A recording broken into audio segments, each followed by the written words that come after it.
In the 1880s, the richest city on earth, per person, wasn't London. It wasn't New York. It was Melbourne, Australia. They called it Marvellous Melbourne. A city running on one simple belief: house prices only go up. This is the story of how that belief built the most spectacular city of its age, and then burned it down. Rewind 30 years. Gold. The Victorian gold rush made Melbourne one of the fastest growing cities alive, and when the gold slowed, the money stayed. Wool money, bank money, and a flood of British capital chasing better returns than London could offer. A city full of cash, looking for something to buy. It found land. It always finds land.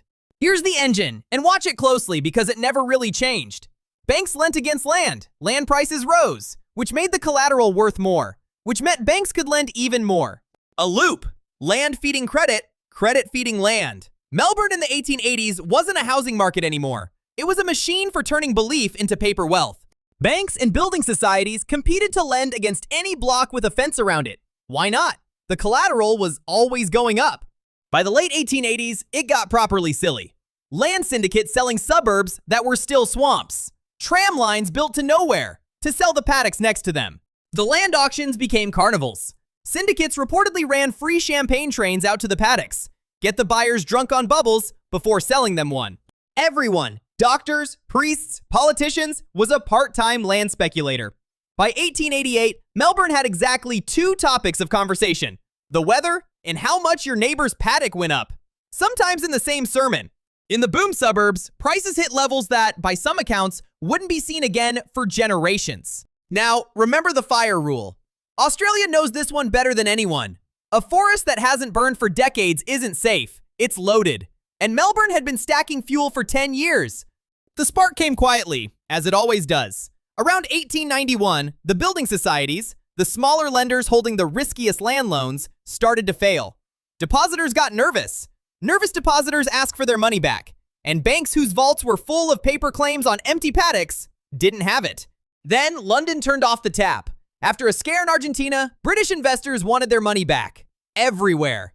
The flood of capital reversed. 1893. In the space of months, roughly half of Australia's note-issuing banks suspended payment. Doors shut. Savings frozen. In a city that had believed, for a decade, that this was impossible. What followed wasn't a crash. It was a decade.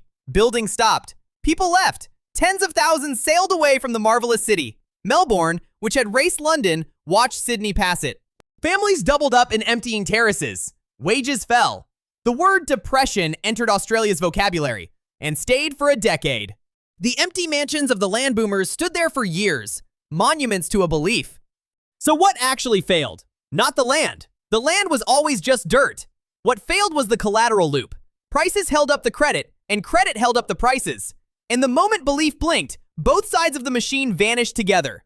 Every generation since has rebuilt some version of this machine. Different city, same loop. The parts never change, only the paint. And today, 130 years later, Melbourne is arguing about house prices again. Only this time, the argument is about how far they're slipping. Even the big banks can't agree on next year. I don't do predictions. My ledger only covers the past, but it keeps asking the same question. How much of today's price is belief? Tell me what you think below. I'm Casey. This is KC Current.